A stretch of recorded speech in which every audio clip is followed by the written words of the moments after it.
All right. We are not live, but kind of live. Live in the sense that we are recording. This is going to be a very not very different. We've done mental health episodes before, but I wanted to bring in Matt and have this conversation with me. As always, as per usual, I'm going to give Matt the opportunity to kind of explain a little bit about who he is, what he does, and all that stuff.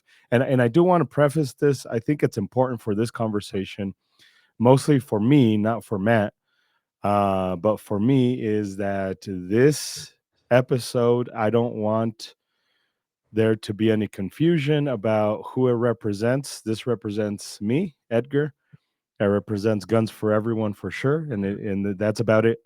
I don't think anything that Matt says or that I say it. This is two friends, peers, acquaintances. I don't know what I don't know if we put a label on our relationship yet or not, but uh, Friends, peers, colleagues, acquaintances, all the above. Yeah. this is just us talking.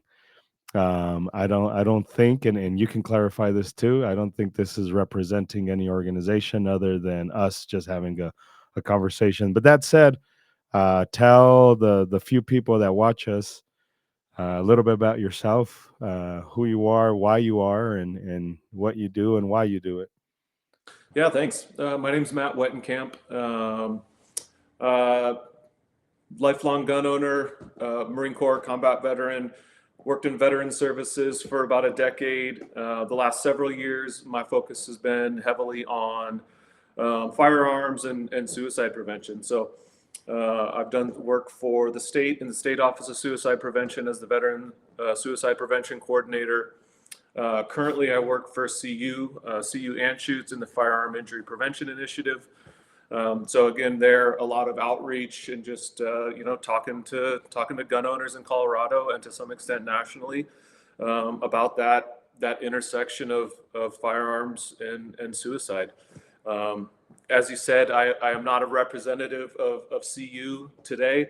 It's just me and my personal thoughts and observations on the gun debate in this country, that intersection of guns and suicide, and whatever else you want to chat about today. Yeah, I think that's a very important topic to discuss. I think more and more we're open about it. I know Guns for Everyone has been open about this since our early stages in like about 2010, that type of stuff. So I think we just need more voices, more of these conversations. Um, I don't know what sparked you to kind of have this conversation. I'm sure the military stuff had a little bit to do with it, but I for me anyways, it's always important for people to understand why this is so important to me. I am a human who is weird, right? In the sense that I'm pretty open about all of my thoughts, feelings, and that kind of gets me in trouble a lot. But I'm also one of these humans that has a deep desire for, like, my yearn for the urn is there.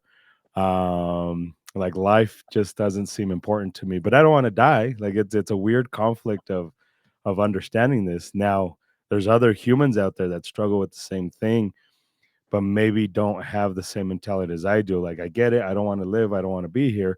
Very strong thing to say. Yeah, but also I'm not necessarily wanting to me personally ready to not be like die, I guess. It's weird conflict, and that's why this conversation is important to me. Is there's always humans who need to kind of be reaffirmed that it's okay to feel this way, but not take it to the extreme. Like, I get it. Like, I live it every single day. But there's no need for the next step. There's no need to even entertain the next thought. Again, me personally, I don't have those thoughts of the ending stuff. But um, for you, we talked about this in for the documentary a little bit. But what kind of made you want to have this conversation a little bit more openly and be involved with suicide prevention? I think it was probably just a gradual thing. Yeah. Several years after I got out of the Marine Corps, I started working for one and then another veterans nonprofit. Obviously, working in that veteran nonprofit community, there's a heavy focus on suicide prevention, mental health, talking about PTSD. So there that was kind of the intro to it. I think think talking about guns specifically and how they play into it. I think for many years, even having gone through all of the suicide prevention trainings offered by the Marine Corps, by the nonprofits that I worked for, I think I was still very much on the side of, you know, guns are just a tool. Why do we place any special focus on guns more than any other means someone might use to attempt suicide?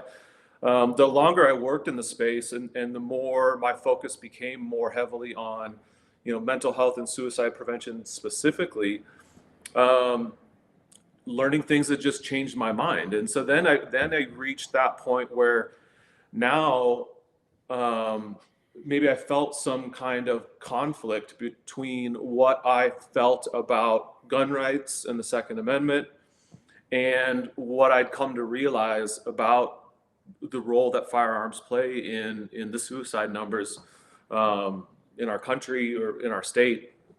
And um, I think I've found what I think is middle ground to stand on, perfectly legitimate ground to stand on, where what I believe about gun rights and personal liberties and the Second Amendment are not compromised at all by what I come to know and believe about uh, about the role that guns play in suicide. Yeah.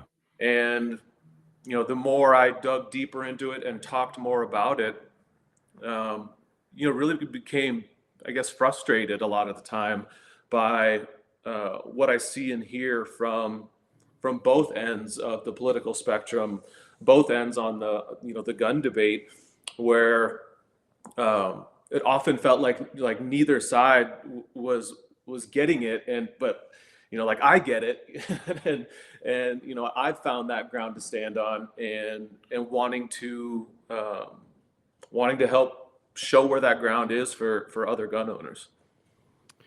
Yeah, and I think that's kind of leading into this conversation that I wanted to have with you. It kind of sparked a while ago, and then I had a conversation with you for my documentary, which hopefully comes out relatively soon. Um, and you were very passionate about this purity test, the two-way purity test. I'm not gonna put words in your mouth, but almost angry about it. Um, and then you and I seen each other at a FIPI event, and I jokingly said, "Are you guys hiding Jay?" And you went into this two-way purity test, and then I found out why.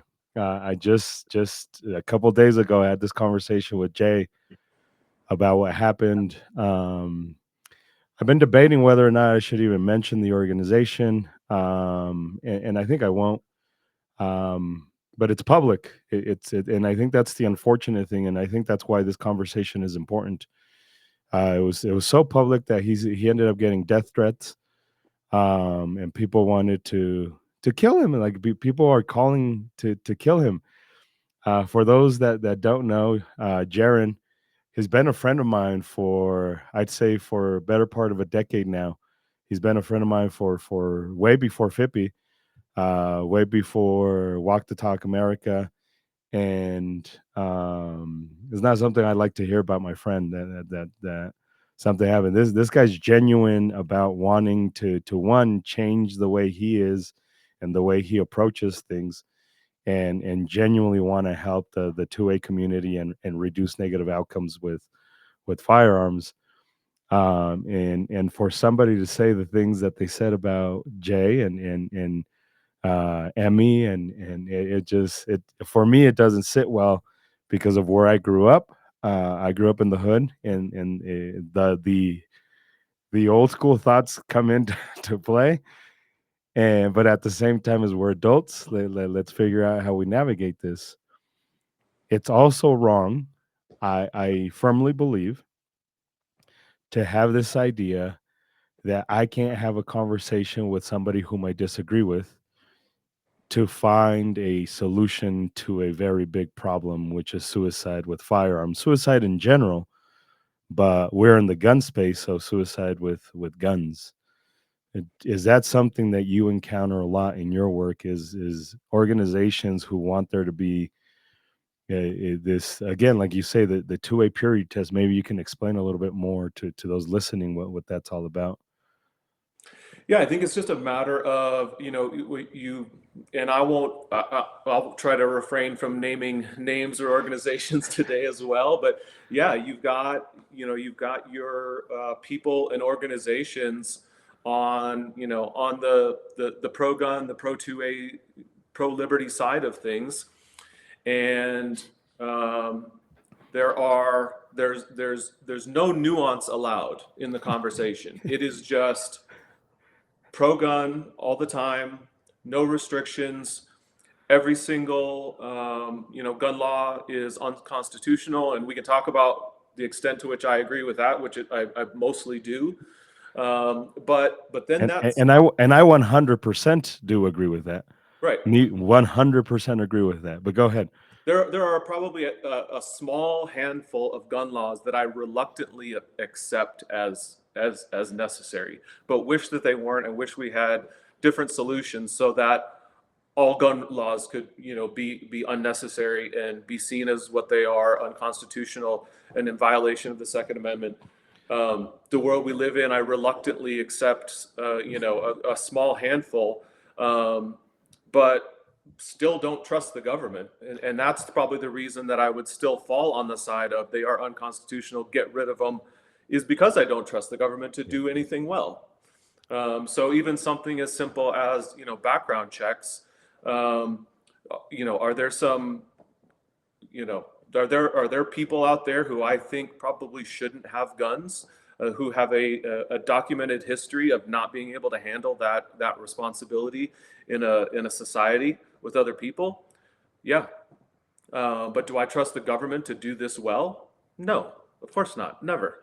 But anyway, that aside, yeah. So you've got these, people and organizations who are, 2A absolutists, no compromise advocacy groups, which, again, I agree with probably 99%, if not 100% of what they say and stand for. But the problem that I have is that they will look at someone like me or you or other folks that we've mentioned and say, you only agree with us on 99% of things, so you are on the side of the gun grabbers, you are on the side of gun control because you only agree with me 99% of the way. And um, it raises multiple issues with that, right? Like, on one, you are turning down people who are allies to your cause, and shutting them out of the conversation. You don't want to work with them, collaborate with them, create partnerships with them because they only agree with you on 99% of gun issues. And two, you are creating an echo chamber. Yeah. And this is something that term is, I feel like the way I see it used, it's mostly used by the right towards the left. These accusations of being in an echo chamber and not listening to outside. Well, there's plenty of it on the right as well, and I see it in this, the gun conversation, in the Second Amendment debate. Yeah, Um, and it creates this really dangerous environment too for liberty and for moving forward. So Guns for Everyone, myself, I think I can speak for Isaac, who's part of Guns for Everyone. We are two-way absolutist. Zero laws, none whatsoever. Get rid of every single one of them.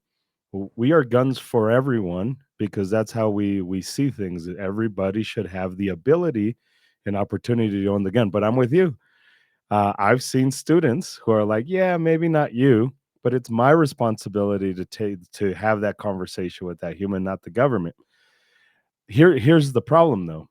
I still want to have the conversation with Dr. Emmy Betts. I still want to have the conversation with a room full of people. We just did this at the Trailhead roundtable. I'd say about 95% of the people there are slightly anti-gun. Some of them are kind of for guns, but mostly anti-gun.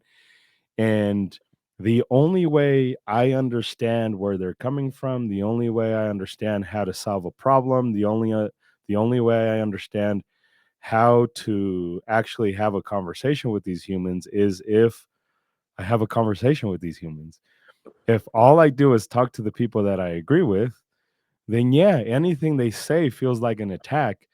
We have a lady that we talk to a lot, part of FIPI, of the advisory board. She's with Gifford.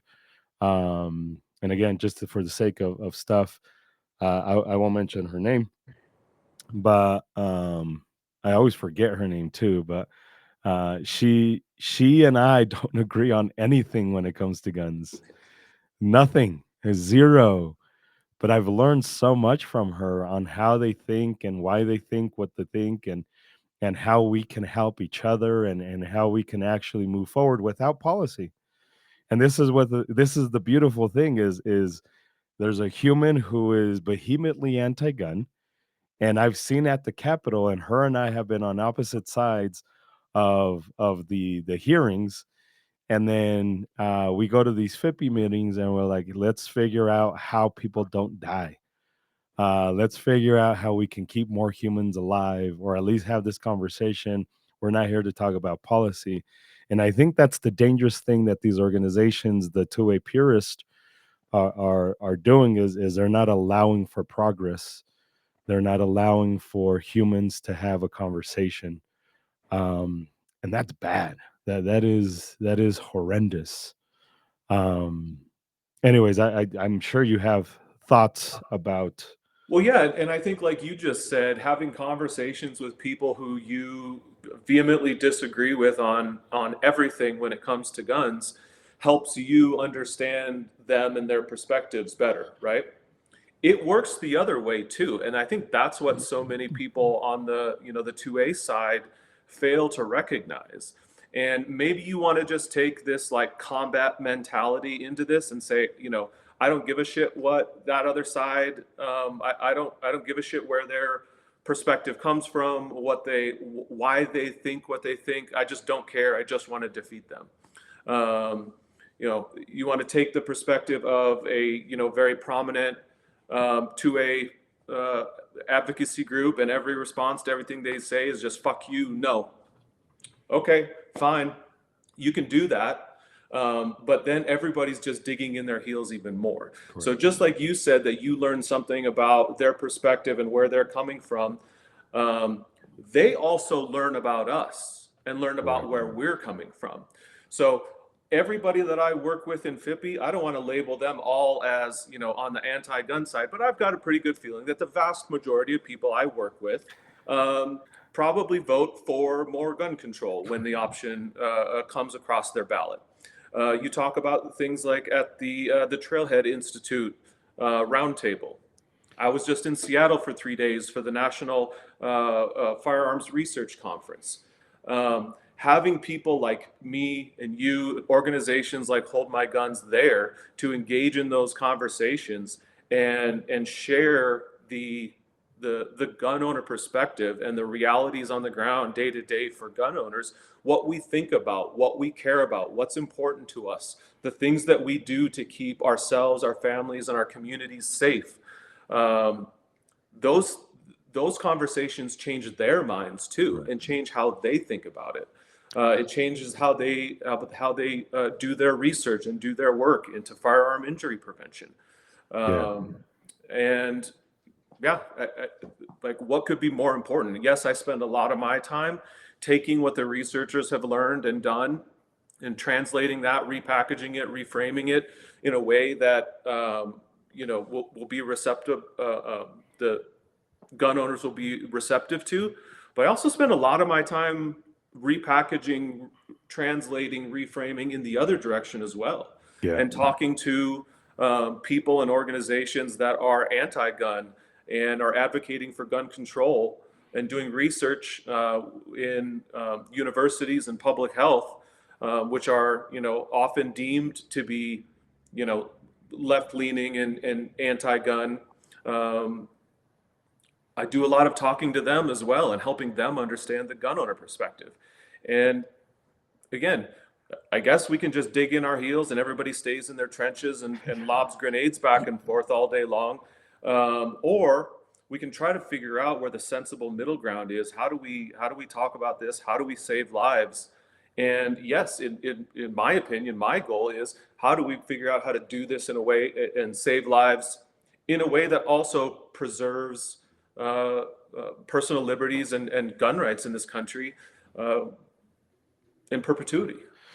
Yeah. I do want to clarify. Walk the Talk America was at the Seattle conference, not the other organization. I think you mistakenly mentioned. I don't know if they were there or not. But it was Walk the Talk America, right?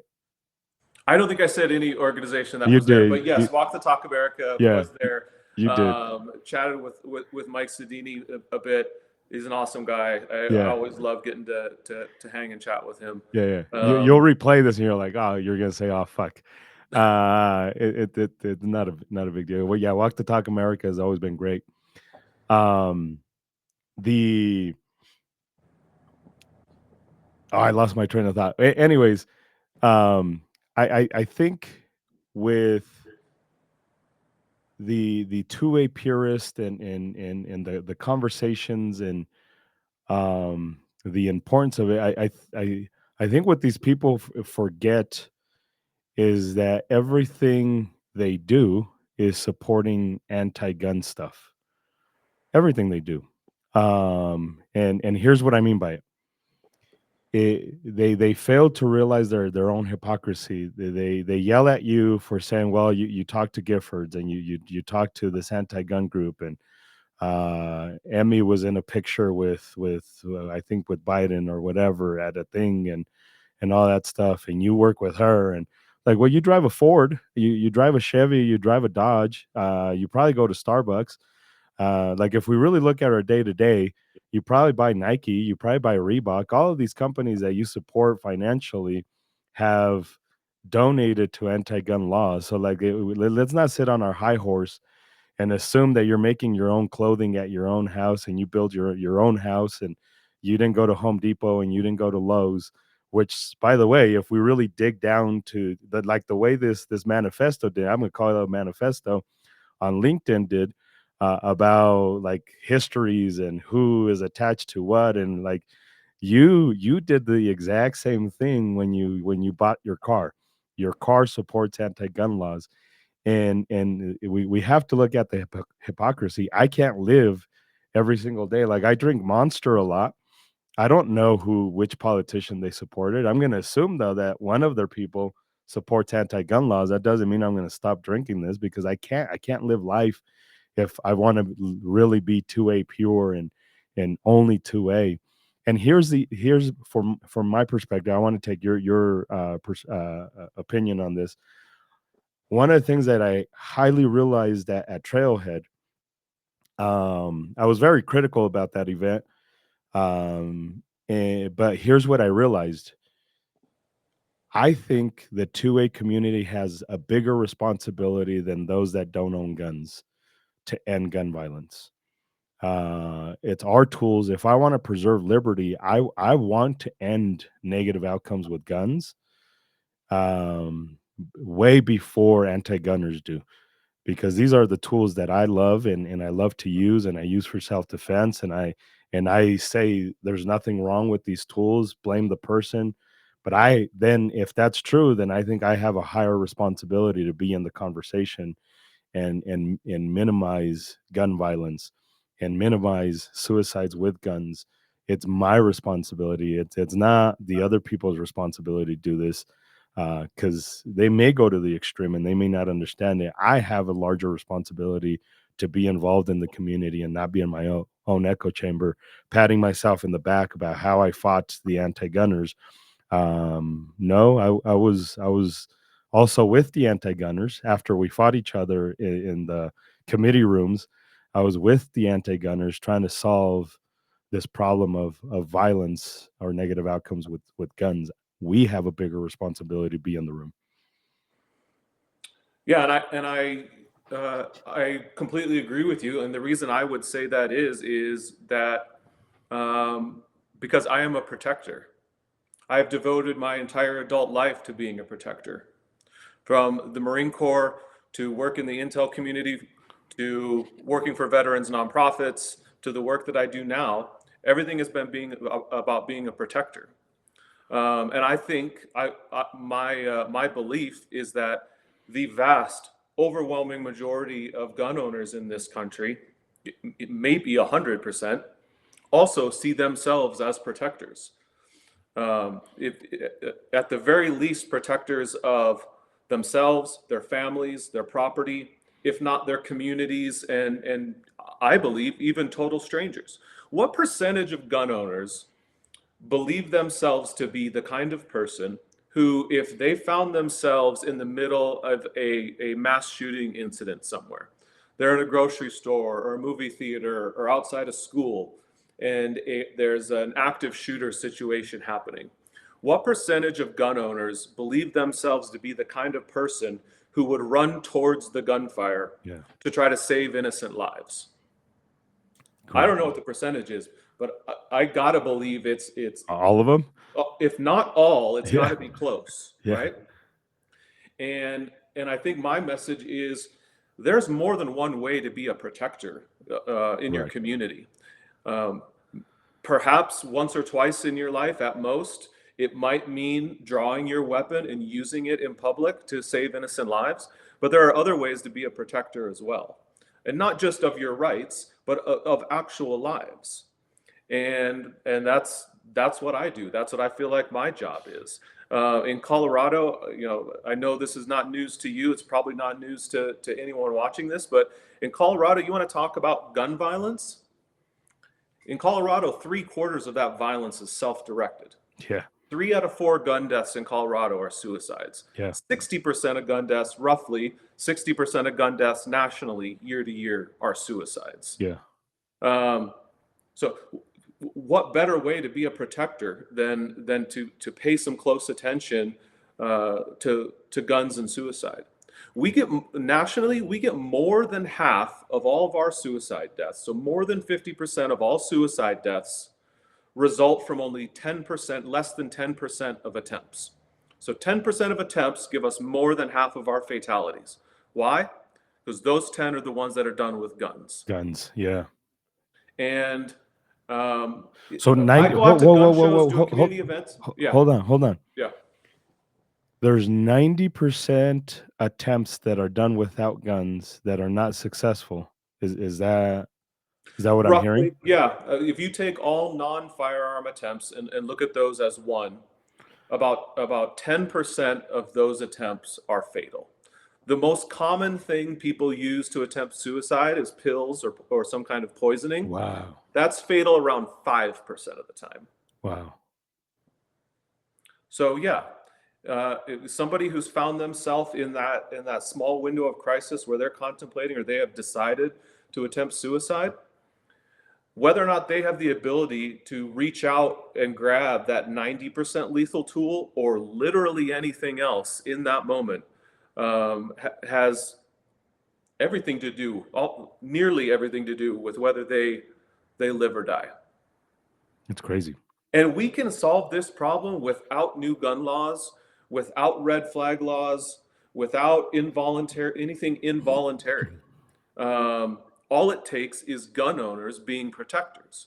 Yeah. So your friend, your brother, whoever, someone who, I think a common misconception when it comes to suicide in general is that, oh, if they want to, they'll find a way. This is somebody who's struggled with mental health issues forever and they finally have just done it, things like that. No, what we see is that the overwhelming majority of suicide attempts, the decision to attempt is acted upon in under an hour. This is a 1 hour window of the most intense crisis on the worst day Yeah. of someone's life. Someone who just got served divorce papers and got fired from their job within the last 48 hours, and then they make the decision, F it, I'm done. Yeah. Well, what do they reach for in that moment? Is it the 90% lethal tool or the 10% lethal tool? Correct. Correct. And we as gun owners have the ability to help them out with that. It Correct. doesn't involve police, doesn't involve the government, it doesn't involve extreme risk protection orders. All it needs is a helping hand, a conversation. Hey man, I'm worried about you. I'd sleep a Correct. lot better tonight if your guns were locked up in my safe just for tonight. We can figure all the rest of this shit out tomorrow, but for Correct. tonight, can I put your guns in my safe? Correct. That's it. That's Correct. all that's necessary to prevent, honestly, potentially tens of thousands of deaths a year. Yeah, and I think that's why it's important for us to be at these conferences. I think that's why it's important for us to talk to the anti-gun people and not be so worried about who they support and who they voted for and who they gave money to, and because they don't understand us. They don't. You think these organizations think that because they went on a radio show that's primarily for conservatives, that's primarily meant for hyper 2A people, that the fucking Gifford campaign is sitting there listening to, oh, what does Mr. Pro 2A have to say about us? And like, no, the only way they're going to listen to us is if we're genuine in our approach to have a conversation about how we reduce negative outcomes with firearms. Like that's the only way. I've had conversations with Tom Mauser, who is part of Ceasefire here in the state of Colorado. Uh, I mean, like if we sat down and like let's agree on gun issues, we don't agree on anything, but we both have the same mission. Is we don't want people using. I don't want people using my tool, the tool that I'm not gonna say I idolize it because that sounds weird, but I do see it as a part of my life for fun, recreation, liberty, all of that stuff. He doesn't see it that way. The only way we understand each other is if we have this conversation. I think people who are on the 2A side that don't have this conversation, again, I'm going to say this again just to kind of say it differently, is they are super dangerous to this ending the negative outcomes with firearms. They are stopping the conversation. They are not being productive in this. And I do believe that most of these humans are in it for themselves. I've been doing this documentary since COVID, and one of the things that I've seen is that the people who are genuine in changing the outcome will sit down with me and have a conversation with me. And the people that you see consistently doing it only for themselves will not want to do the conversation. And these organizations can take it as they will.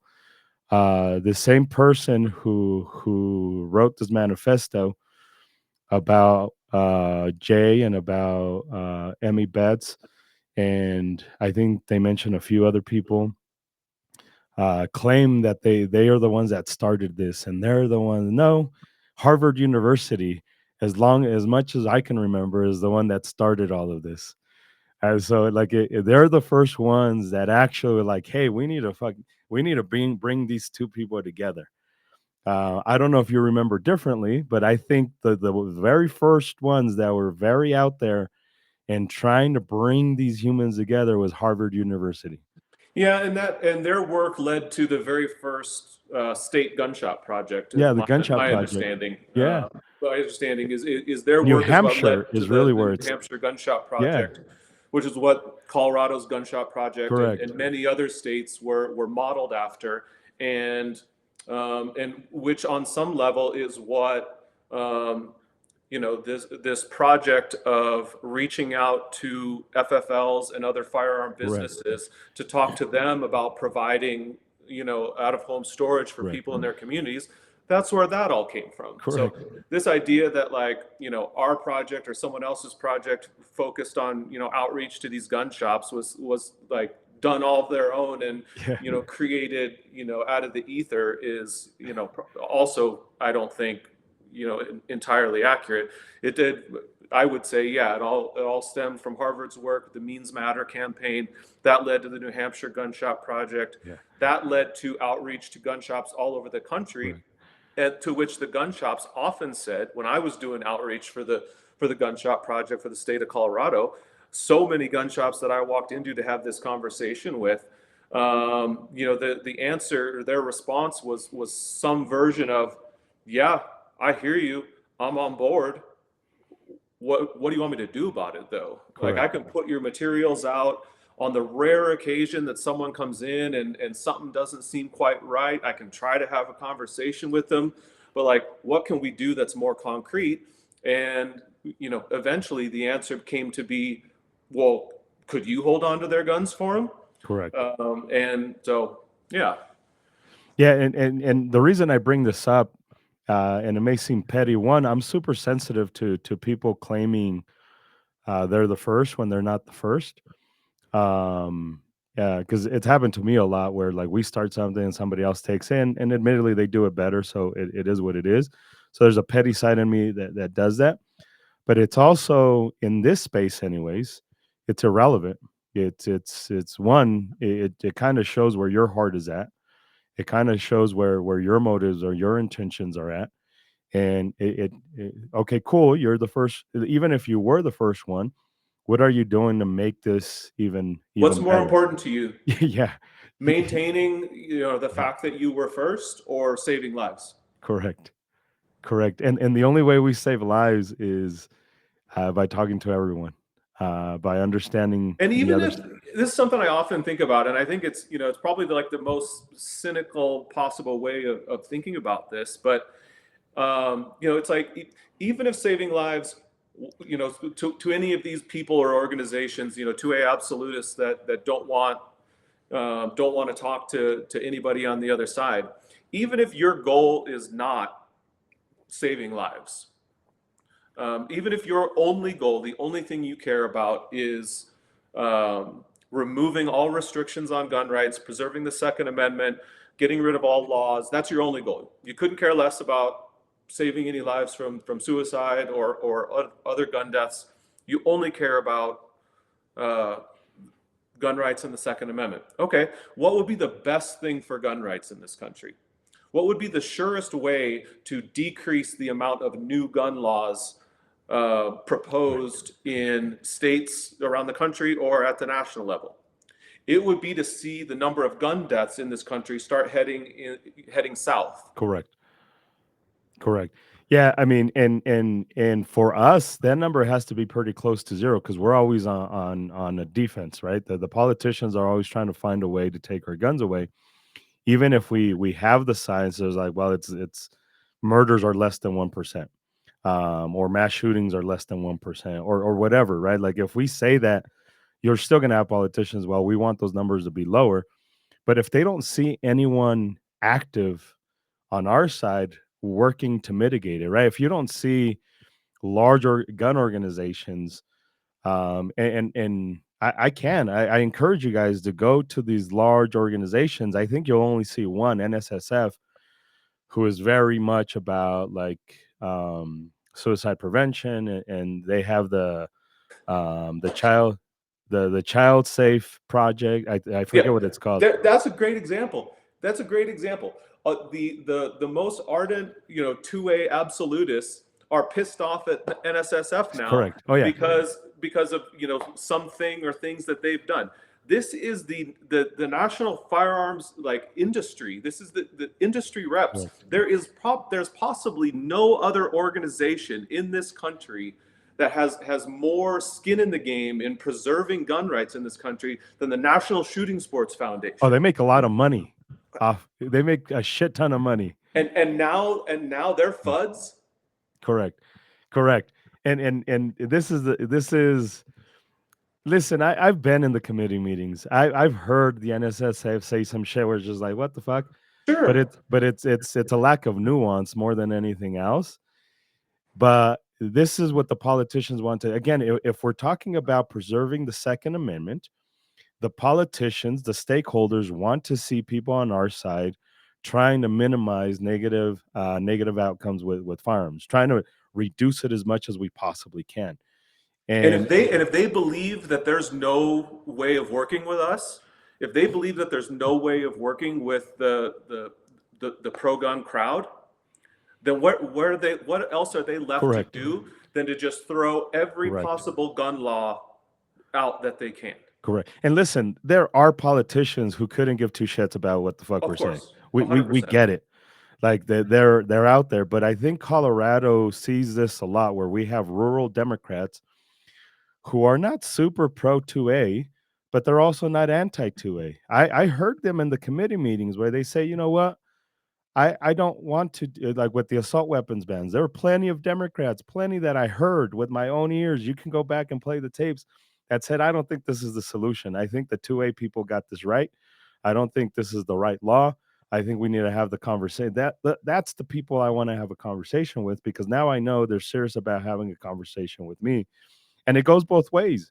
If you're sitting there saying, I like calling them names and like doing whatever online and showing up to the office and encouraging people to threaten them. And I had a friend who's a politician. I ran for office twice here in the state of Colorado, and one of my friends, anti-gun Democrat, he's still a friend. It is what it is.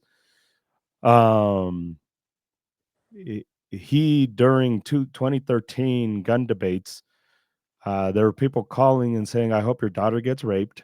I hope your daughter is murdered." Like that's not even close to representing a proper dialogue with this person. It was better for me to go have lunch with this person and take the heat from the purist, the 2A purist. And again, I'm a 2A purist. What we're talking about here is these weirdos that don't want to have conversations with people who disagree with them and encourage that type of dialogue of, because that's what you're encouraging, always being pissed off and always being angry at the other side. Like I could be pissed off and not be violent and not be negative about the other side Yeah. and be like, hey, I'm mad at you. Like I'm mad at But not you. going And to wish sexual no assault on your way, family not member. even close, not even Like, close. it's insanity. That's insane. That is disturbing. And again, I'm not saying they were the ones that did it, but let's be honest, in the world of internet, when you say fuck the other side, fuck the other side, fuck the other side, I'm so mad and they're trying to kill you and they're trying to do this, at some point you're bringing out the rage in human beings, especially on the internet where there's a lack of emotional maturity. I mean, it is what it is. Um you're not you're not bringing the best out of humans at that point. You're just not. It is better for us to have the conversation with the people that we disagree with so that we can get on the right track, and maybe not today, maybe not tomorrow, but at some point gun laws would be a thing of the past because we're on the right path. Like you mentioned, at least they're dipping down. Maybe they're not ever going to be perfect, but those negative outcomes with guns are dipping down. um it's insanity. It's weird that we're sitting here discussing why people don't want to have conversations with the other side. I have been married for 25 years. There's a lot of shit I don't agree with my wife. Like a lot of shit. Like there's an insane amount of stuff where I'm like, what the fuck are you talking about, woman? And I'm sure there's a lot of stuff where like where she's like, what the fuck are you talking about? And you know how we get over it? We talk about it and we discuss it and we have a dialogue. There's a lot of times I say shit just to encourage conversation, just to stimulate the brain. I just had a conversation with a friend about mushrooms and how it changes people's perceptions of thinking and how it gets you to think, aha, I don't do drugs, I don't like it, I don't consume alcohol. The way I get to that point where like, oh, I never thought about it that way, is by having a conversation with other human beings, people who I completely disagree with. I ask them why, and I'm curious, right? Like I have to stay curious. it's weird how there's humans out there that don't want to be curious about why the people think the way they think, and how we can come to a place where we don't agree with each other but we understand each other. um that is huge, and I think organizations need to stop with their bullshit of it must be 100% 2A. Again, go look at the car you drive, go look at the tires you bought, go look at the type of gasoline you put in your vehicle. And if you want to be 2A purist, I promise you, you're financially supporting the anti-gun movement with everything you Well, do.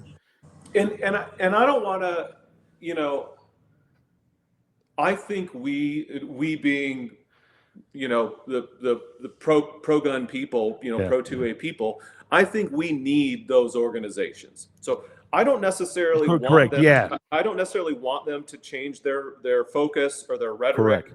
I actually kind of like the fuck you no response, but pick your battles and keep in mind who your real enemies are, who is on the other side. Correct. It's not people like me, it's not people like you, it's not people like Jay, right? Like, they are not your enemies. They are at worst 98, 99% in complete alignment with you. So, keep your focus trained on where it needs to be. We do need, some or people and organizations Yeah, take that correct. stance and be that voice. Um, so yeah, I'm not against those people or Correct. organizations, and I'm not even against their rhetoric and what they do and what their goals are, the work that they're doing in the courts. I 100% support it across the board. Keep your focus trained on where it needs to be, and recognize that somebody that disagrees with you 1% is not your enemy. Yeah. Yeah, that's a very valid point. That is an absolutely valid point. A lot of these organizations um, are very much needed. I could think about one that could go away and it's not needed anymore in 2024. But I do think that exactly what you said. Once they start attacking people who are trying to mitigate or end gun violence as gun grabbers, again, like I'm the furthest from gun grabbing. Um, and I think people who know me personally know this better than anybody else. But it's when they, again, you said it's when they divert their attention on you and go online and write these whole fucking. I think that shit was like 3 fucking pages long. Um, 3 fucking pages long about like shit it's fucking crazy. When you start doing that, then you're like, you're not even doing your job anymore. You're not even doing your work anymore. You're not even and that's why I mentioned what I mentioned is because it was so public. I just found out about it. Like I just found out about this, and I can't believe I just found. I'm not on LinkedIn, so that's why I just found out about it. Yeah, yeah. You know what it was? It was another term that is I see most predominantly used by the right against the left. It was virtue signaling. That's all that was. That was waving the flag of, I'm showing. pure, Yeah, but again, this is why I say go look at the car you drive. Go look at the wheels that are on your car. I promise you, everything you do on your day to day supports anti-gun stuff. I promise you. Like I hate to admit it, but here I am talking about how 2A pure I am. And I again, the monster, the computer, the computer that we're on right now is probably in somehow, some way paying for anti-gun rhetoric somewhere in the United States. Like we yep, we have to admit that. So why not accept it and get to a point where, cool, there has to be, just like there has to be a firearms policy coalition, there has to be a gun owners of America. I think they do kind of similar things but separately. There has to be a walk the talk America. There has to be a FIPI. There has to be a guns for everyone. There has, because we're all in separate lanes. We're all in separate, doing separate things, and I think we should celebrate that instead of um, attacking each other. This podcast or this episode is kind of some people would probably right now be like, "Well, you're attacking them." It's not an attack. It's like, let's be honest. There's a problem in the two-way community more than anything else. It's not an attack. It has to be aggressive. Just like when my wife and I have disagreements, sometimes that conflict arises and it doesn't look very pretty until we're like, ah, I got it. Now we understand each other. There's that storm before the calm. And I think that's where this conversation needs to lead us is like, let's look at each other and say, this is where we're fucking up. The anti-gun community is not going to take us seriously if we're sitting there fucking writing manifestos about each other, about who's more pure than in the 2A than the other person. Yep. It's not helping the cause in any way, shape, or form. Well, and I think on some level, by message to, you know, Rocky Mountain gun owners of America, National Association for Gun Rights, Firearms Policy Coalition, all help me help you. Correct. If you don't want to sit down and have conversations with these groups, with groups like FIPPI, or any of the other, any of the advocacy groups, the anti-gun advocacy groups, if you don't want to sit down and try to have a conversation with them, fine, I get it, but help me help you. Correct. Yeah, because then we can report back to you and be like, "Hey, this is the plan. This is what we conversate. Is there anything you want me to tell them? Is there other than fuck you? Like I get it." And here's the thing: it's not even fuck you. It's fuck what you're trying to do. I think a lot of people misunderstand that. It's kind of like when I don't want to turn this into a parenting fucking thing, but growing up, there's a lot of times you're a parent, and we may have different styles, but there's a lot of times where like what you did was stupid. Now, I don't want you to think that I said you are stupid, but what you did was stupid. Sure. And we can send that message to these people are like the fuck is like what you're doing. It's not you directly. It's the stuff that you're doing because we can't. A great example of that is that I gave a presentation to some folks on our team, I don't know, within the last couple of months on the term assault weapons. Yeah. Because to be perfectly honest, most of the people who don't own guns, who aren't gun people, even more so those who are on the far anti-gun side of things, they don't even know what it is. They don't know what they're talking about. They don't Correct. know why people would own a so-called assault weapon, aka just a semi-automatic rifle. Correct. Perhaps we can use the term modern sporting rifle if you like. And they really don't know what they are. And Correct. in the using the two recent Colorado bans, neither of which were successful, thankfully.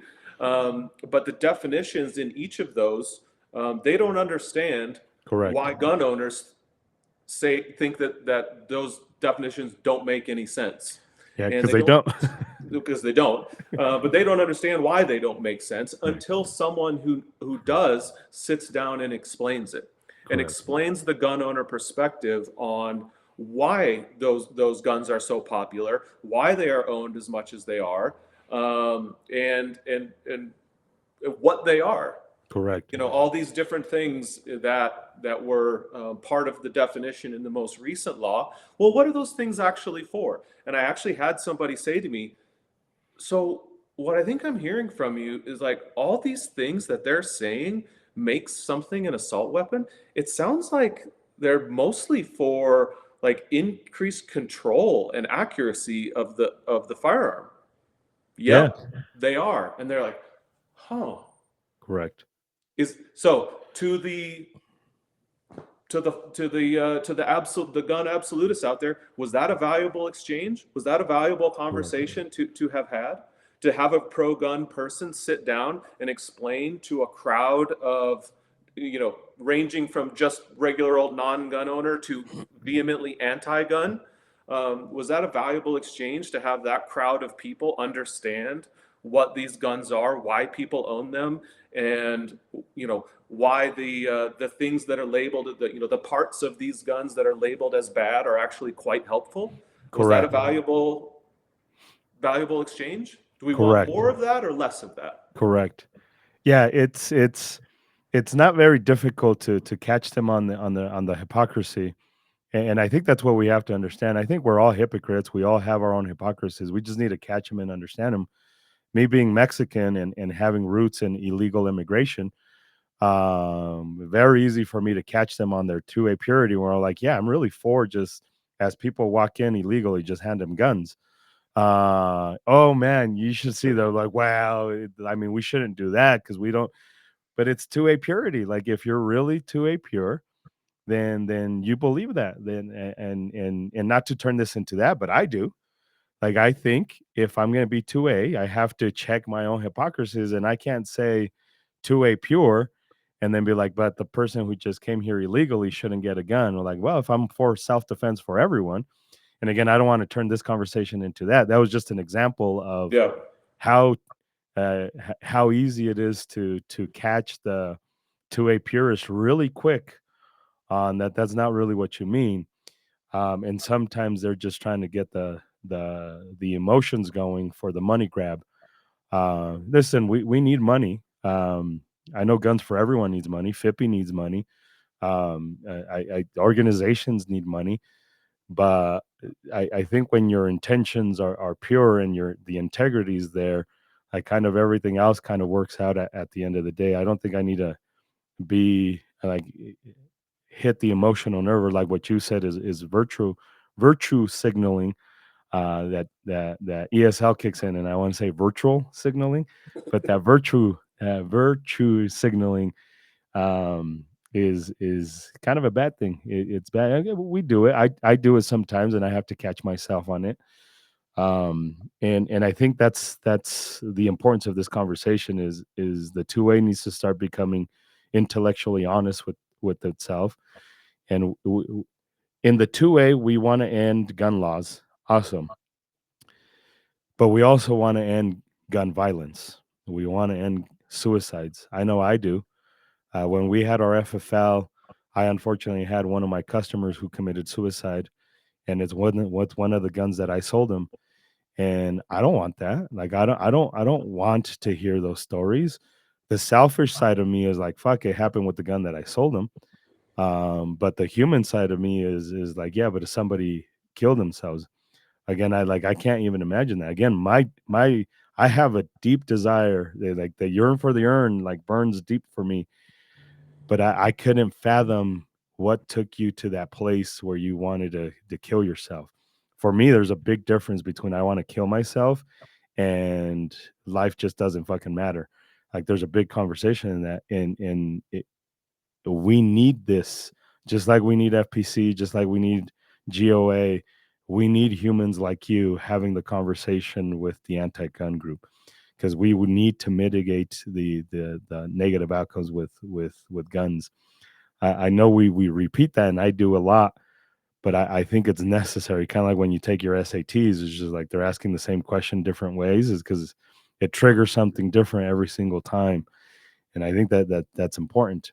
And I hope that the gun organizations that are on LinkedIn yelling at other people because they feel some type of way about themselves, kind of realize that there is no one as much as we want there is no such thing as two-way purity. Like Yeah. we can't. I can feel it, but you're financially supporting anti-gun by everything you buy, uh, and everything you do. So let Well, Jay go for it.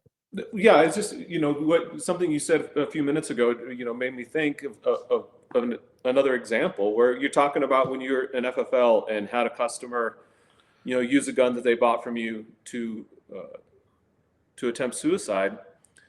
We've got a partner that owns a gun shop and range in the Denver metro area, and they work with us and have for years. And I mean, this is a family and a shop that the family that owns it and the dozens of people that work there, their entire livelihood is wrapped up in selling guns and guns and gear and ammunition, right? Like they are both feed in, fully in and defender of gun rights and the Second Amendment, like 100%. But they work with us, and so now all of a sudden they're FUDs, right? They have had multiple people come into their shop, sign out one of their rental firearms, take it onto the range, and use it to die by suicide on the range. Yeah. Can you imagine the trauma involved in that for the people working that day? And it's happened. They've had it happen multiple times. There's another range that we work with and have been great partners of ours, and they had that happen to them for the first time semi recently. Had somebody come in, no warning signs, no red flags, and used one of their rental guns, walked into the range, first round, Yeah. died by suicide. Yeah, and a lot of them changed their policies to there has to be two people to rent the guns, Yep. and um, and this is the thing. But by doing that, by changing Correct, that policy, correct, now they're on the side of the gun grabbers and correct, their FUDs. correct. Get out of here! Come on. And again, we have to repeat this. If we don't want gun laws, I have to do the stuff. I have to do the things that I don't want the government to do, which Exactly. means I have to tell my friends, and I have. I've shown up to people who I let. I've shown up to their house and like, you can't have the guns right now. I'm taking the guns from you. That's gun grabbing, but Yep. it's me gun grabbing. It's not the government, because when the So government does it, they do it all fucky and they do it all fucked up and they ruin the rest of your life. But I have to assume that responsibility, and that's what these people don't understand, is that freedom comes with responsibilities. It comes with an immense amount of responsibility. I chose to have kids. Something that I've been open about. Like, I love my kids, but if I could go back and do it again, I wouldn't do it. I wouldn't have kids again because of the amount of responsibility I owe to them for choosing to have them. So I can't do dangerous things that puts my life in danger because I have to. I think most parents think this, fuck, I can't do this anymore because I have kids. I need to think about them. It's sure. the same thing. It's the same thing. Like, if I want guns to be out in the public, in the wild, I have to have the balls to look at somebody I love in the eyes and be like, "You're dumb. You can't own guns right now. Let's make you better with guns, and then once you become better, then you can own the guns and you can do the things and you could do the stuff." Because what these people are saying is basically, nah, we don't have to do absolutely anything. And then when people just die, we just shrug our shoulders and be like, "Yeah, fuck it, it's just part of life." Like, yeah, I get that it's part of life, but I still need to be responsible for the people in my circle, and I need to encourage other people to be responsible for the people in their circle. So just drunk driving, right? I think we've gotten. I see this a lot more than what I used to. Like, no, you're not going to drive. Um, you're not. That is a great analogy. I use it all the time. I know Emmy has also used it a lot. That might be where I picked it up from. But I've had this conversation with so many gun owners at this point, where we're talking about guns and suicide, and if they don't have a gun, they'll just use something else. If they really want to, they'll find a way. Like, all these things that aren't true. And I say, okay, hold on. Let's talk. Let's switch it up a little bit. Let's talk about something else. Let's talk about drinking and driving. Let's say you and your buddy are in a bar. You've been there for hours. You're both hammered. 2 a.m. comes. The bar's closing down. It's time to leave, and your buddy falls off the stool and reaches for his car keys in his pocket. And or I'm with him. It's my buddy, and I say, "Dude, you're not driving. Give me your keys. Call a cab, walk home, anything, but you're not driving." Now imagine, totally reasonable, right? This happens and should happen more, but happens all the time. This is very common now. We've come a long way on this point.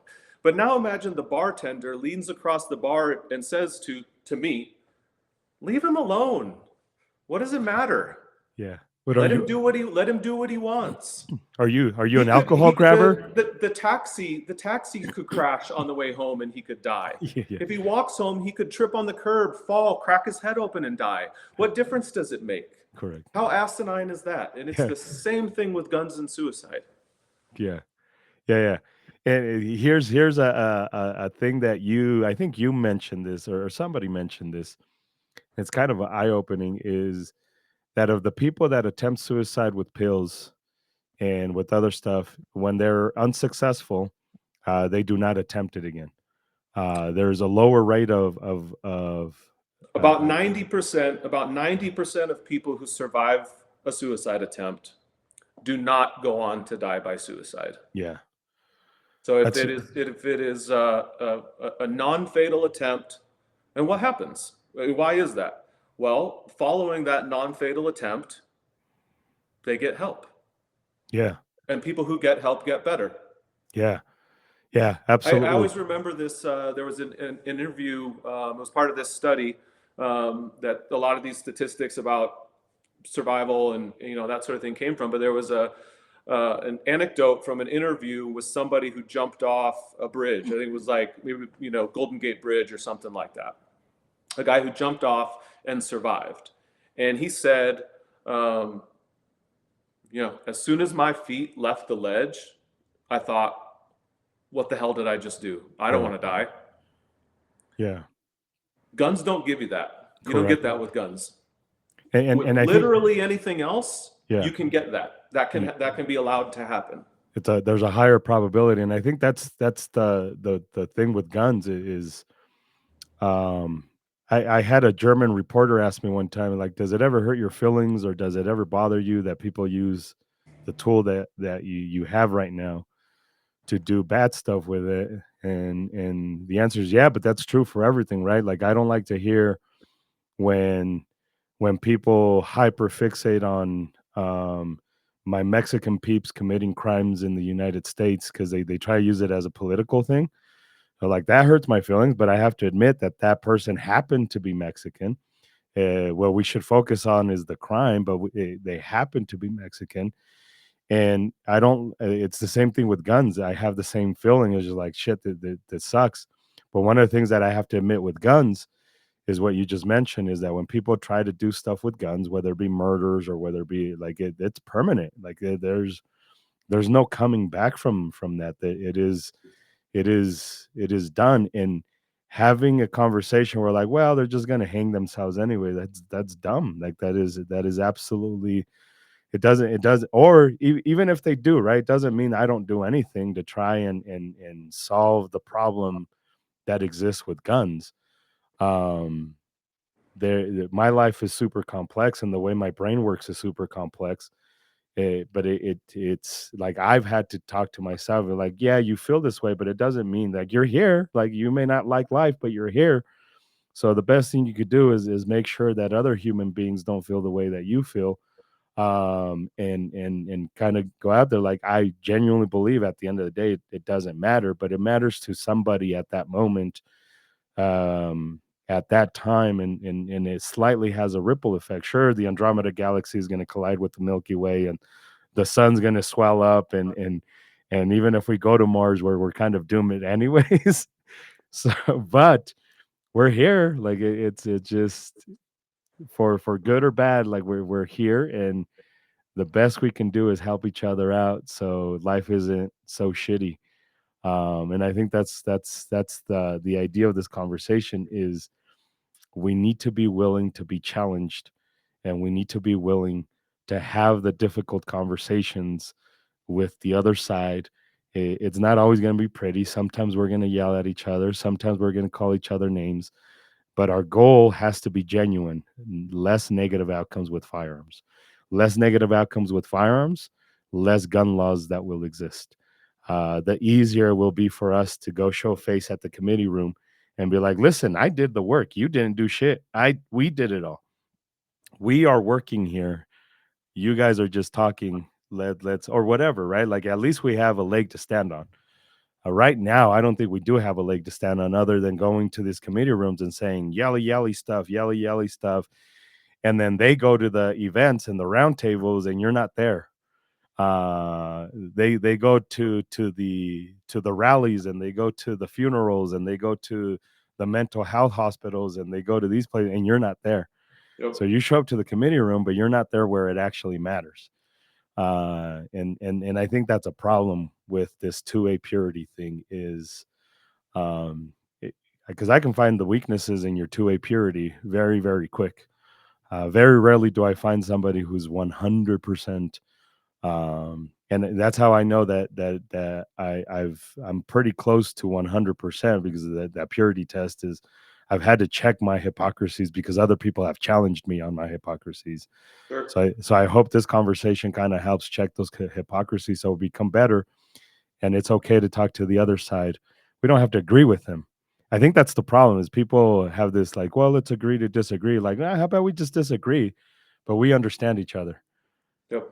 It's important to And maybe you're gonna, maybe before the conversation you think that you disagree on 100% of the issue. yeah, Maybe what you'll find is that following a conversation you only disagree on 90%. yeah, That's progress. I mean, that's a progress. step in the right direction. Correct. Again, the presentation on assault weapons Correct. example I gave earlier, right? Did anybody in that group come away from it going, now I'm fine with them? Like, Correct. you know, Correct. assault weapons for everyone. No, Correct. probably not. But at least they understand where we're coming from a little bit more now. And Correct. they check themselves just a little bit, you know, moving forward. And those incremental gains are gains nonetheless. Yeah. One quote that I hold near and dear to my heart is a very simple one is any fool can know, the point is to understand. Yeah. I can know that they're trying to take guns from me. I can know that they're trying to establish laws to take my stuff, but I need to understand why. Like I need to see their perspective. I need to see their and it's very easy to be like, I have kids. If somebody murdered my child, I would want somebody to pay for it.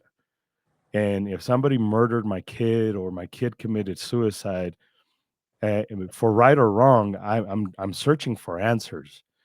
And again, a therapist can probably speak better to this than I can. But sometimes you lean into the incorrect things because you're just trying to heal your heart. You're Yeah. trying to hear your emotions. At the Trailhead Institute, there was this lady who was really angry, um, at gun people and really angry, but somebody murdered her child. Like I get it. Like I don't agree with what you're saying, but like if somebody murdered my kid and I had to bury my child, I get it. I can't imagine. Yeah, man, that like hit me. Like I Yeah, get it. I mean, and I had a similar conversation with someone recently at that recent FIPPY event that you and I chatted at. There was Yeah, someone there whose child was murdered by someone who you know, talked about this at the very beginning. Um, he would be an example of why I reluctantly accept background checks. yeah, He shouldn't have. I don't remember where he got his gun from, but it wasn't a correct. legal purchase because he couldn't pass a background check. It was a straw Um, purchase. yeah, you know, Yeah, something like that. And yeah, it's a hard, you know, as gun owner, pro gun, that's a hard conversation to have with somebody. correct. But it's a Again, necessary one. and it's an absolutely necessary one, because this is how humans get to a point where we just resolve problems is when we have this conversation. This is why, when Jay told me what happened, and now again, I grew up a certain way, so that anger came out, but also this anger of like I can't even take you seriously anymore. That you want to end gun violence and you want to end suicide. Like I can't. It sucks. Maybe I'm wrong because I'm still mad about it. Because Jay's a friend of mine. But I do get to a point where like I can't even take you seriously. Like if you're not okay with us having conversations with people we Well, in a situation like that, I feel like you've just revealed something about yourself, correct. right? Correct. You've revealed what your real priorities are, and Correct. more programs like this across the country, more lives saved by programs like this Correct. across the country, is clearly not your priority. Correct. Yeah. I mean, It's not because what's most important to you anyway. correct. What's most important to you is, you know, protecting, your ideas, your A brand, brand. what you think are, Correct. your what you think is your intellectual property and your ideas and your two-way purity.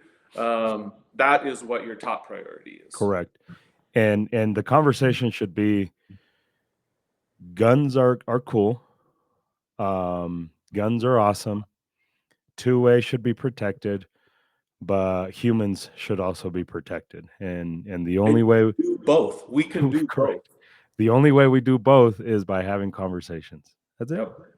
That's it. It's really that simple. It's really that simple is having conversation. Again, I mean, and I think the problem is that they want something to be immediate. Like I want to talk to the anti-gun person and right then and there it just solves everything and they're no longer anti-gun. No, I don't even need them to be pro-gun. I just need them to not be aggressively coming for my guns. And Or we I st- want them to at least focus on the right correct. things. And, Right? and I work have with an issue with. Here's an example, right? correct. The assault weapons was one example. Here's another example. This claim, this statistic that guns are the leading cause of death of children in the U.S. Oh, Right? yeah. Yeah. Many people, Disingenuous. many if not most people that I work with are adamant that that is true. I have yet to see numbers that indicate that it actually is. Correct. For a variety of reasons, we're not including less than 1 year olds because that's when so many deaths happen, illnesses, and so we're not including 0 to 1. We're starting at age 1. Okay, well, right away, Correct. okay, we're going to include 18 and 19-year-olds, Correct. which this is the only area of our American existence where 18 and 19-year-olds are not Correct. adults. Is Correct. apparently in this statistic in gun Correct. deaths. Everything else, 18, you're an adult. Unless you die via gun, then you're a child. Correct. Correct. And And this then, not to mention the fact that we also know that these, it's always used about. It's like it's saying guns are the leading cause of death of kids in this country. It's all those school shootings. We need guns out of schools, right? yeah, yeah. Which we also know that's not true, right? That's a Mm, very, very, very tiny percentage. It's awful. It's horrendous. It correct. scares me having a child in middle school, but it's a tiny, tiny percentage. Correct. What we know is that around age 13, 14, that's when the sharp increase starts to happen in gun deaths. So it's not young kids. It starts in the early to mid teen years. What are the other two things that happen in the early to mid-teen years? One, that's when gang recruitment happens. Correct. Starts at age 13. Two, we're talking about online access, social media, social dynamics, things like that. And that's when the suicide numbers also start to increase. Correct.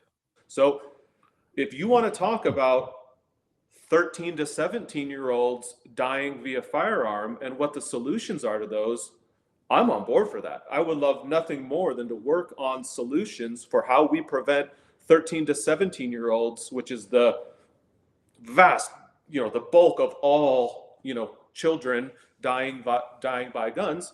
It's in those years, and it's Correct. primarily one, criminal activity, gang recruitment starting at age 13, and two, suicides amongst teenagers is on the rise right now. So let's Correct. talk about how to solve that. You know how we don't solve that?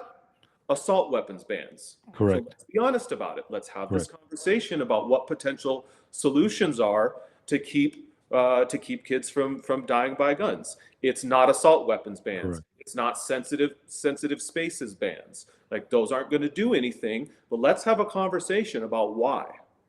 And here's the thing. And I have to make this clear because it was part of the manifesto thing on LinkedIn is the very first humans that I kind of heard call bullshit on all this is Jessica, the director of FIPI, and Dr. Emmy Betts. They were the first ones that were like, well, we need to look at these numbers a little bit more deeply. And maybe it came from them directly, as actual people who actually want to solve this problem. I see those two humans as humans who genuinely want to solve the problem. They never allow politics as a conversation in these FIPI meetings. They don't allow politicians in these meetings. People have brought them up. Hey, this person's running for office. They want. They're like, nope, not even close to pretending. And I think this is why, well, you and I see this is because we were like, hey, let's talk to everyone. I'm genuine about solving this problem. And but we see it. These humans haven't afforded themselves the ability to have this conversation with these humans to understand that Emmy Betts at the core is not trying to take your guns away, is just trying to, she's a doctor. She's seen people get shot and show up to her ER. She's seen kids show up to ER with gunshot wounds. So her thing is, let's understand everything. Let's see how we can solve this. I mean, it's FIPPy's been around for years. Well, and So it's, I mean, it's, we say it in various places. It's on our website, on all of our materials and everything that we say and do. Our goal is the same goal as gun owners, which is the health and security of ourselves, our families, and our neighbors, preventing gun deaths. yeah, That's it. but you and I know that because we have the ability to have conversations with other human beings that we don't agree with. And I think that's kind of the, we're going on an hour and a half here. I don't know what you got to do, but I think that's the highlight of the video is you have to have conversations with people you disagree with. It doesn't mean you agree with them, but it means you get to understand each other, and we solve problems by having the conflict. Conflict is positive. I don't like, I don't know why Yeah. people don't understand that conflict is a positive thing. It is not a negative thing, especially when your heart is pure. It is absolutely a positive thing. You have to have the conflict in order to come up with the solution. But if you don't have the conflict because you don't have the balls to sit in front of somebody and be like, hey, I don't agree with you. Let's have this conversation. And then at the end of it, like you mentioned, at the end of it, you're like, okay, I get it. I understand where you're coming from. I still disagree with you, but I get it. Um, Well, and this is it's an unfortunate byproduct of, again, this whole 2A purity test thing, right? If you have, we've seen it, we have seen it, we can cite examples of it where you have a pro-gun entity that does sit down and have a conversation with someone that's, rightly or wrongly perceived as an anti-gun organization, and now they get put on blast by all these other pro-gun groups, calling them, oh, they're on the side of they're working with gun grabbers now, they're FUDs, they're whatever.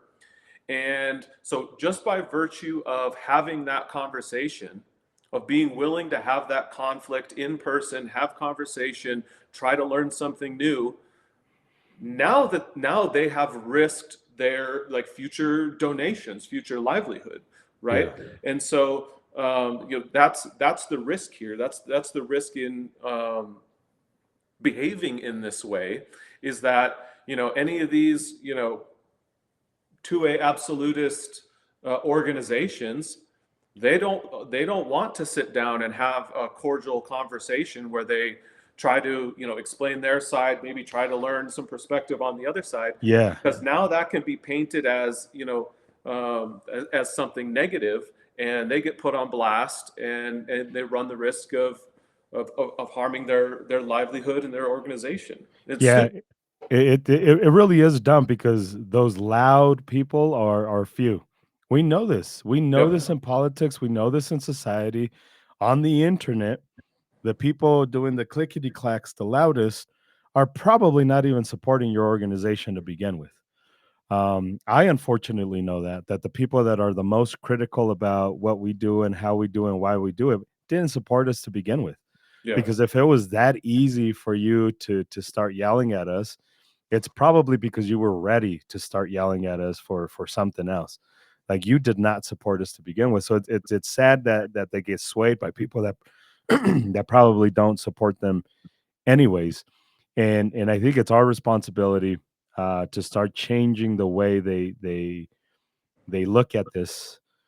We see this every time somebody gets canceled and then somebody gets people are mad at them on the internet. You just give it a week or two, and everybody has forgotten about what that person even did, why they did it, how they did it. And I think these organizations just, if these organizations were to post something on their website, or like, hey, suicide prevention, hey, suicide prevention, hey, suicide prevention, hey, mental health, as a link on their website, as a like, hey, we care about you. We don't want the government to do this for us, so we're going to do it. I think they start changing the minds of everybody on why these conversations are important, but Absolutely. they don't market that. And again, the things that you could put on to these organizations, the things that you could put on your website about guns and mental health and suicide prevention, none of it runs counter to your organizational ethos. Correct. Correct. This is about being a protector. It's Correct. about personal liberty. It's about Correct. being a responsible gun owner. Um, I talk about this all the time when I'm at, like, I go to gun shows, and we've had thousands of conversations with individual gun owners at gun shows over the last couple of years, and many other community events, right? And Yeah. the topic of red flag laws, of extreme risk protection orders, always comes up. It's been in the news so much. Obviously, most gun owners, myself included, not crazy about the idea, to put it mildly. Um, and so they want to, they bring up red flag laws, because obviously I'm there talking predominantly about suicide prevention, and so Yeah. in their minds there's this connection, and they bring up red flag laws, and I say, some version of, look, if you don't like the idea of red flag laws, if you don't like the idea of government involvement and interference in something like that, in that kind of way, first of all, I'm with you. Second of all, it's the options aren't file an ERPO against your brother or best friend, Yeah. or do nothing. Like, those aren't the two Correct. options, Correct. right? We have the ability in Colorado legally. It was written in the 2013 background check bill. There were exceptions for temporary transfers to friends and family, right? So friends can hold on to your guns for up to 72 hours, legally speaking. Obviously, do whatever the hell you want. I'm not. But what the law says is friends for up to 72 Yeah. hours, and family, and it's a very, very broad definition of family. Basically, it's like grandparents, grandkids, aunts, uncles, cousins, nieces, nephews, siblings, parents, Yeah. everything can hold on to them. There's no time limit on it. So it could be years. Um, but family members can hold on to them, again, without having to involve an Correct. FFL and go through the transfer process. So are you a protector or not? And here's You what. don't need red flag laws. You don't need to go down that road. But the other option isn't nothing and just, Correct. what Just are we let him going to die. do about it? Yeah. Suicides are going to happen. Yeah. Which is dumb. From our perspective, from the guns for everyone perspective, is if you're really in fear that somebody's going to commit suicide with the gun, break any law you need to break. Um, I know you have to be a little bit more cautious of how you say Private things, and citizen Matt 100% agrees with you. yeah, If correct. I'm wearing my employer's hat, then But you have to be cautious follow with the what, laws. Don't break laws, yeah, whatever. But yes, of course, yeah. If you're trying somebody's to gonna save a die, life. It's the same thing as justifiable homicide. If well, if yeah, you exactly, if concealed carry, and you draw your weapon and use correct, it and kill someone while they are in commission of a crime to protect yourself or others, but you're still going to have to defend that. That was a homicide. correct, You're probably correct, going to get handcuffed. You're probably going to get arrested. correct. Um, but Yeah, it's self just defense, it's a justifiable correct, breaking of the law. And correct. yes, of Yeah, course, self do whatever defense. you got to do to save a life. Correct. Self-defense is quite literally, to your point, breaking the law in prevention of another law or Yes. another crime. I'm sorry. It's committing a crime in prevention of another crime. And I think most juries would be like, yeah, I get it. He broke the law. She broke the law, but a life was at stake, and who gives a shit, because a life was saved because of it. So, and I think we need to get to that point of having these conversations a little bit more openly. And um, an hour and a half, I think we've said everything we need to say. Um, I'll say that I appreciate you coming out and having this conversation. It's a weird conversation to have, because you and I think, are on the same page. You're like, we need to stop this bullshit of pointing fingers, and you're not with me, you are with me, but at the same time, you kind of have to be like, well, they started it, so like we need to like have this conversation, and we need to have a reply to it, to so to speak, not in a childish way, but in a, for me anyways, let's challenge that. Let's challenge that. The two-way needs to be better. I 100% believe it is our responsibility in the two-way to solve the problem of gun violence.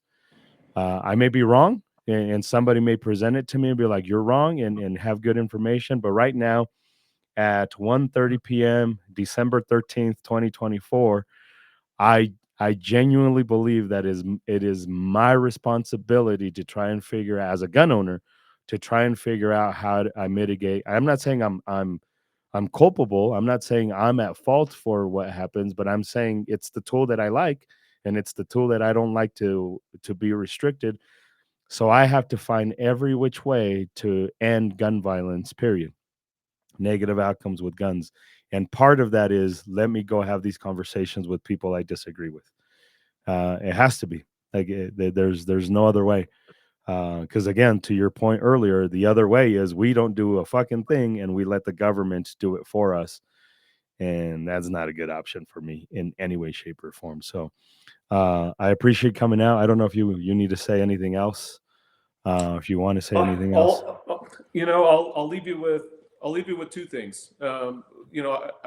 One on suicide, on the suicide piece specifically. I had this personal realization about myself recently. Um, my my wife, one of her younger siblings in the not so distant past, was going through a crisis and had expressed some suicidal ideations. And my wife shared this with me, and the first thing that came to my mind, the first thing that popped into my head, and the first thing I said to my wife was, "I know your dad's got guns in the house. Does she know how to access them? Does she know where they are, and does she have access to them?" That would not have been my first thought and my first response, even as recently as several years ago. Even after working in veteran services for years, that wouldn't have been my first response. I would have thought about, what does she need, what services, whatever. Now the first thing is about the guns. We can figure out the rest later. There's a Yeah. solution for every problem. We can figure out the rest later. First question, let's ask about the guns. So that is my challenge to gun owners. And the second thing is my challenge to the 2A absolutists out there, the no compromise organizations. Have the conversation with somebody. If you don't want to start with the doctors and the researchers and the gun control groups, start with me. Start with Edgar. Have a conversation with us. Let's start there. And let's see what we can agree on, because this is a solvable problem, and it's a problem that's solvable in a way that doesn't violate any of our rights, any personal liberties. It doesn't violate anything about the Second Amendment.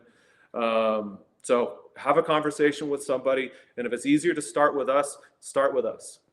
Yeah, absolutely. That's the way to end it right there. Is that's the challenge for those two-way purists. If you don't want to talk to them, talk to us.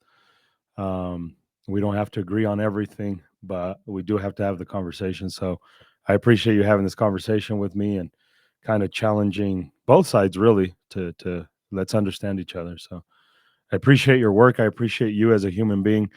You're doing a lot of great stuff. So I appreciate you taking an hour and a half of your day in your busy Christmas time environment to be here. So super Anytime, duper man. I appreciate that. appreciate you too.